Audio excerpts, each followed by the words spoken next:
Freddie, how did the handling of the Hanley Ramirez situation in Florida Rangers stock nationally, and what did it tell you about yourself about the handling of that industry? Well, I thought that was easy, and believe me, Ken, I didn't go out to get the national publicity, or recognition. I mean, I would have just loved to stay down there in Little South Florida, manage a game, and not have this.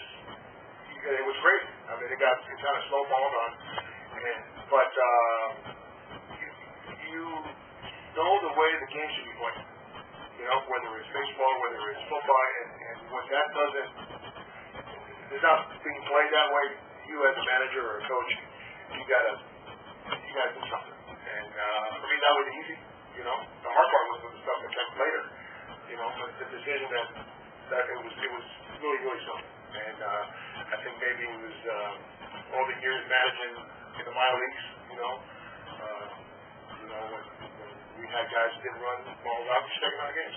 And that's the way you've been brought up, and that's the way the game should be played. And it's one of those things sitting there going, well, if you don't do something here, you're gonna lose 24 other guys. And the respect of the 24 other guys. So it was just a simple thing to do. Maybe the right way should have been, I wouldn't do that again. I screwed up, and it would have been over with instead of all this national publicity. But I think it turned out okay. Frank, did you obviously with Fredi? I guess his name came to the top of the list for all of us out here as soon as he was let go in Florida.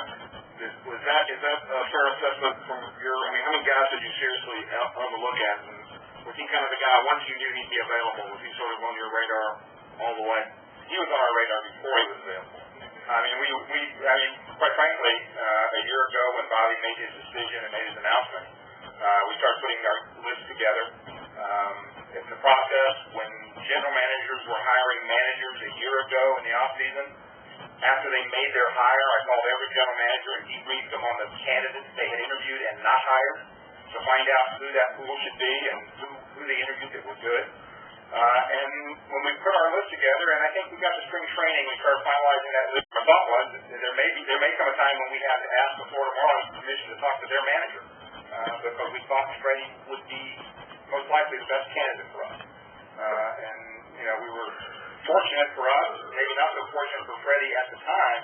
He got fired, and when that happened, it kind of escalated from there. I think Fredi and I met on July 2nd and spent a whole day together.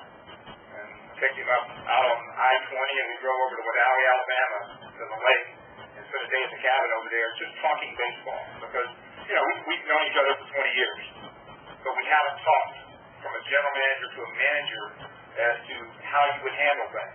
And it's one of those, you don't want to get blindsided by someone that has a different philosophy. And I didn't think we did, but it was one of those where you just make sure. So we spent 6 hours talking baseball and talking about every situation imaginable. From handling a staff to handling players to spring training to discipline to rules to dealing with the media, dealing in the community.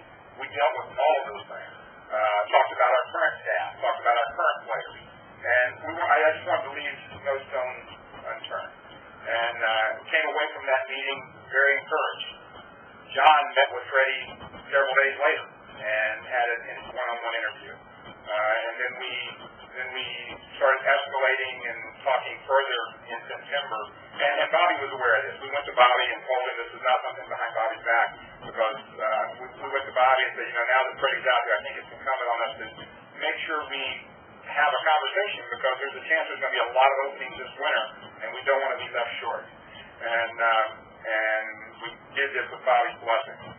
And so in September, when there were several openings and teams were starting to call Fredi to interview us, we had a second round of interviews.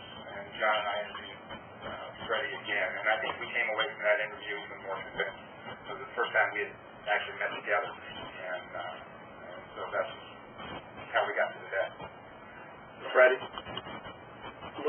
going forward, looking at your current club, I know they're always tweaking and changes, but what about the young core players? You got Prado and Hayward and Kimbrough did such a great job, and Johnny Ventures. Talk about the team you are inheriting, and I know Frank will make some tweaks to it, but can you talk about the team going forward? Very excited. Want to sit back and watching the games on on TV. The production on the TV wasn't very good. The national game was pretty good. The town on the field was pretty good. But yeah, but and not only the good talent, and they got pennant experience. Pennant, pitching in significant ball games in September, pitching and playing in playoff games. I mean, you can't simulate that anywhere unless you do it. And so it's exciting. It's a young pitching staff mixed in with some Derek Lowe and Huddy, and so again, these guys are tired and pitched 80 games and 200 innings, and I wish spring training starts tomorrow. But I know that it can't happen, and I'm going to have to wait for another 4.5, 5 months. So Frank, how many other candidates were there, or were you pretty convinced in July or June that it was going to be Fredi? And did you tell him, after September, hey, look, you're our guy, don't give him? No, I think we had other candidates, and we wanted to make sure we did a thorough search, and we had other candidates. I think we narrowed our list down to a small handful by the summer. And like I said, I think once Fredi was relieved by the Marlins and he was out there, we wanted to make sure we had that thorough interview as things progressed. And our anticipation was that we would have additional interviews. And then after our September meeting, I think we pretty well zeroed in that he was the perfect fit for our club. I think based on all the things I said in the first statement, not only his experience in being here, the job he did with the Marlins, we were all impressed with that. Bobby had a lot of good things to say about Fredi. And I think we know the kind of person he is and how he runs the game and how he manages people. And those were all important to us.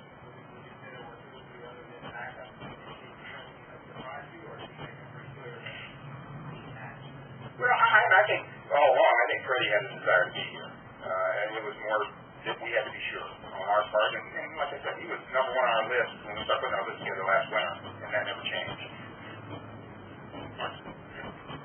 Frank, did you actually interview anybody else? And if so, who? We did not. And I think, like I said, once we got to our September interview, and things obviously were escalated because of the other jobs that were open and imminent. And Fredi's had, over the course of the last 4 weeks, has had 4 or 5 other calls from clubs that wanted to interview him, wanted to talk to him, and we were running against that as well because those clubs were going to go through that process here quickly, and so that's why we wanted to ramp up in the last few days to get this done. Fredi, how you doing? Welcome back. Congratulations to you. A lot of people talk about the situation down in Florida. Have you allowed yourself to think about how you feel the first time you line up this team against the Marlins? No, I haven't. Well, I'll be lying to you if I say no, but let's talk about that when we get down there. But it doesn't matter, the team across the field, who they are, where they're from, or what colors they wear, but you want to win. And it's not up to me to, well, it's up to me a little bit, but players play. And I don't think my motivations or lack of motivation or whatever for the team is going to make a difference. I think if your team plays well against any other team and they got a chance to win, they'll win. Chris? Bobby, you had mentioned Walter Alston to kind of the sort of Ralph House, the lineage. How proud are you, and have you thought about the idea that people who worked under you now get a chance to kind of show what they can do? And I guess they call it coaching tree, but the idea that guys that have been under you actually go and get these opportunities, and thinking about how successful they might be down the road as well. I wish more of them had an opportunity, because a lot of our coaches through the years would have been really good managers as well, and some of them still make something. And you're pretty proud of the fact that you've got a few guys that worked for you that got opportunities. Fredi sort of, Ned Yost, Jimmy Williams, a bunch of them, and it makes you feel really well. And I'm proud that they got the opportunity. Frank, you mentioned the meeting at the cabin, September interviews. When did you officially offer Fredi the job? Well, we officially did it right after the season. Like we said, we were going to wait till after Bobby had managed his last game, and so we made it official yesterday. Carol? Frank, I think if I understand right, you got to know Fredi in Class A manager with the Marlins, right? Did you see something in him then that you thought, Well, I've had a chance to watch Fredi manage in Erie and Brevard County, in Portland, Maine, all the way through Charlotte, all the way to the big leagues. So I've seen Fredi over the years, watched him manage in Richmond, a lot of years in the minor leagues, and I think what all of you have seen at the major league level, we saw from day one. Fredi's got a great personality. The players gravitate to him. The players like playing for him. I mean, that's important. The guys like to play for you. And because they like to play for you, they'll play even better. And I think we've seen that over the course of time. And I think once Fredi got a chance to manage at the major league level, it's different. It's different at the major league level and the minor league level. The strategy is different. Obviously, the importance of the game is different. And we saw what he did in Florida. I mean, he ran a good game. He understood how to use his bullpen and his strategy. And I think he was all impressed with him. National League Manager of the Year 2 years ago. And I think his peers saw that as well. So, I mean, I think all those things together gave us a good feeling about him being our next manager. And we go further back. He was playing and I was coaching. And he thought I was a good social prospect at that time. I was a player. Okay, a couple more questions. Mark? Frank, what was it about Terry Pendleton's performance as hitting coach that displeased you? I don't think it's necessarily his performance. I just think it's probably time for a new voice. And we talked to Terry. And Terry really, in talking to Terry this morning, he really has, he has good ideas and he has a lot of thoughts about the game. And like I said earlier, sometimes you get pigeonholed in that hitting coach's job where you don't have as much influence on the way the game is played, and where you have a group of players coming off the field that it's not really your responsibility. And Terry's really excited about having more influence within the game. Whether it's infield play or base running, all the things and responsibilities that Fredi's going to give him. And he was excited this morning when we talked about it. Fredi, when Glass came back after 2 years with the division rival, we said it felt like he hadn't really been gone. You kind of have that same sense of all the familiar faces around here. Yeah. Good organizations don't make changes to make changes, and you walk around and, you got Lovey and you got Bubba and the trainer that were here, you got Phil Fossil, you got all the front office, Mike Blank, Derek, everybody is the same, and it's, you got to feel like, that you never left, really. We've been gone 3.5 years. It makes it easy because we played them also 18 times a year, so you kept seeing the faces, but it's an easy transition. Fredi, as you were sitting around this summer, was it hard not to think about this job and possibilities of coming here as a manager? I never thought, I started thinking differently when